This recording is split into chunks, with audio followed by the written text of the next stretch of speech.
તમે જોજો યુટ્યુબમાં, બરોબર, એવી કોઈ વાત નહીં. અને તો છતાંય તમારી લાગણી દુભાણી વધી વધી દિલથી હું માફી ચાહું છું. એવું કોઈ મનમાં લેતા નહીં, કારણ કે રાત દાડો ભેગું રહેવાનું. હા, લડાવાવાળા આગા પાછું કરશે. આખરે અરવિંદ ભુવાજીએ એવી તો શું ભૂલ કરી કે આજે એમને માફી માંગવી પડી. મિત્રો, ગુજરાતની અંદર અરવિંદ ભુવાજીનું ખૂબ જ મોટું નામ છે, ઘણું બધું માન સન્માન છે.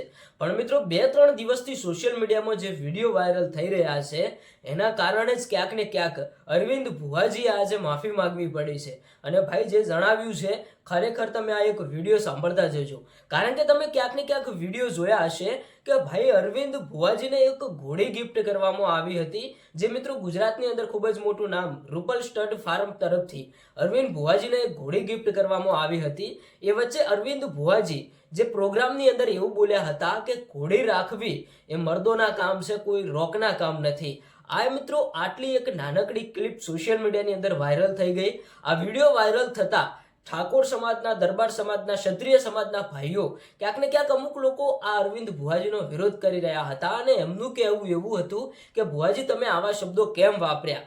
અમારા વર્ષો જૂના ઇતિહાસ છે, અમારા ગંઢિયા વર્ષોથી ઘોડા ઘોડીઓ રાખતા આવ્યા છે, અને તમે જે અત્યારે હાલ વિડીયો બનાવ્યો એ ક્યાંક ને ક્યાંક ખોટો છે. એ વચ્ચે અમુક મિત્રો વિડીયો એડિટિંગ કરીને, અમુક ક્લિપો એડિટ કરીને પણ સોશિયલ મીડિયાની અંદર ઘણા બધા વિડીયો વાયરલ થયા હતા. વિડીયો વધારે વાયરલ થતા ઘણા બધા લોકો ભુવાજી ઉપર રોસ્ટ મારવા લાગ્યા હતા. ત્યારે ભાઈ ભુવાજીએ સોશિયલ મીડિયાની અંદર આ એક વિડીયો બનાવીને માફી માંગી અને એવું કહ્યું કે મેં જે પણ શબ્દો બોલ્યા હતા એ કોઈ ઠાકોર સમાજ, કોઈ ક્ષત્રિય સમાજ કે કોઈ દરબાર સમાજના ભાઈઓ માટે નહોતા.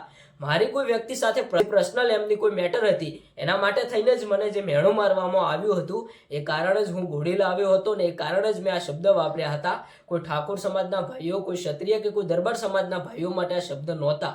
પણ અમુક લોકોએ ભાઈ વિડીયો એડિટિંગ કરીને સોશિયલ મીડિયાની અંદર વાયરલ કર્યા હતા. તો ભુવાજીએ આજે માફી માંગીને આ વિડીયો બનાવીને મોકલ્યો છે.